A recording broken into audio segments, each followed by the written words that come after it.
Hi friends, my name is Bhavya Mangla. I am automotive qualified auditor and doing audit for the automotive sector for the last 17 years. I'm again back with a very interesting topic. What is the key difference between employee owned, customer owned and on-site supplier owned equipments? Well, in general, if you talk about an organization, the calibration is being done. And when we are doing the calibration, majority of the instruments and test equipments are owned by the organization. But apart from that, there are three other key categories for which the equipments are there that are related to employee, customer, and supplier. And in many of the cases, we do not consider them as a part of calibration.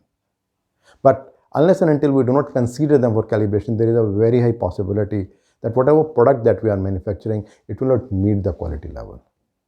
Some of the possible risk or the reasons if we do not consider them for calibration, first of all, as I already said, the quality of the product that we are getting, that will not be as what is expected by the customer. Another challenge that is generally being faced with such kind of gauges and instruments is that employees who are owning those instruments, they are not willing to go ahead and doing the calibration and pay the cost for that. And thirdly, the organization is also not willing to pay the cost of calibration because they think that this is owned by the employee. And fourthly, and the most important thing is generally all these kind of gauges and instruments are not being considered as a part of master list of instruments and gauges. So they are generally missed for calibration or verification.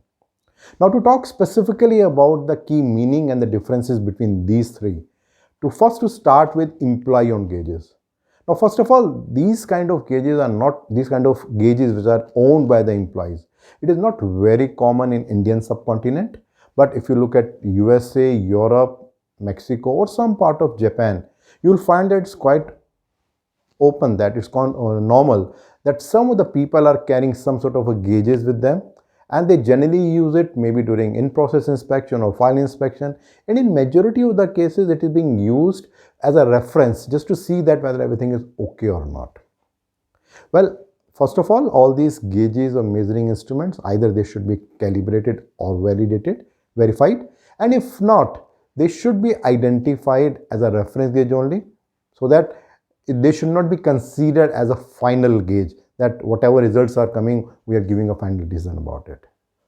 When we talk about employee gauges, it is generally happening that sometimes the employees are quite fascinated that they want to own the certain gauges and they want to use it on the shop floor and they want to have a control over it. That's why it is happening like that. In certain cases, the employer or the organization, they are purchasing it and they are giving it to the employee. Now it is their responsibility to manage it and they continue to keep it with themselves.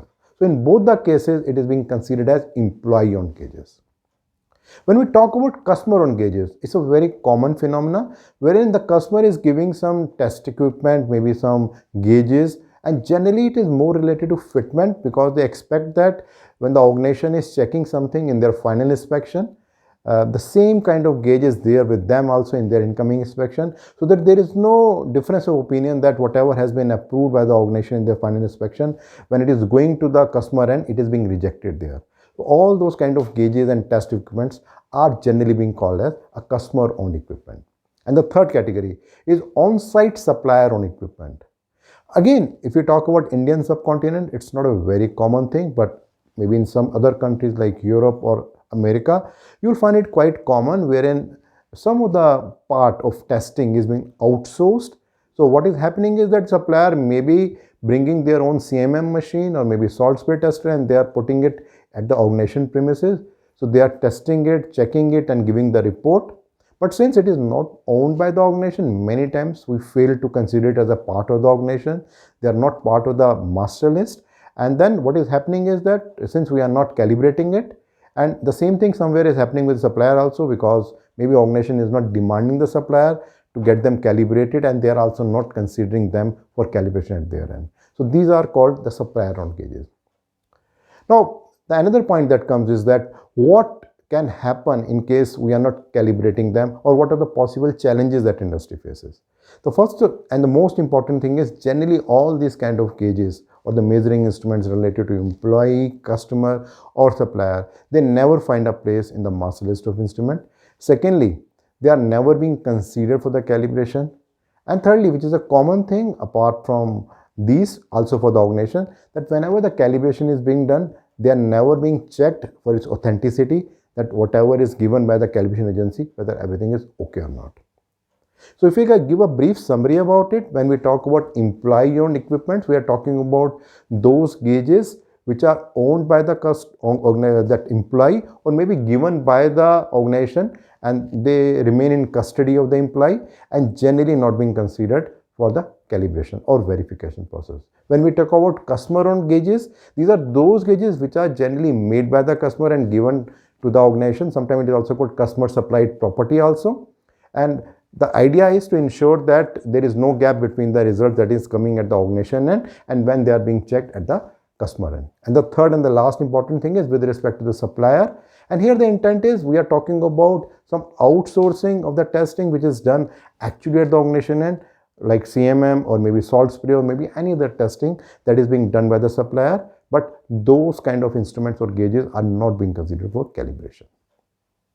My next video will be related to the key difference between SPC and MSC. I'm regularly getting a lot of feedbacks from your side and they are helping me to understand your expectations. So please continue to do that.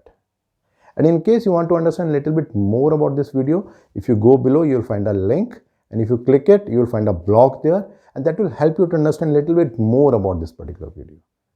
And in case you think that these kind of videos and blogs are helping you and contributing to you in certain way, so you can subscribe to my YouTube channel and my website, Bhavya Mangla. Thank you.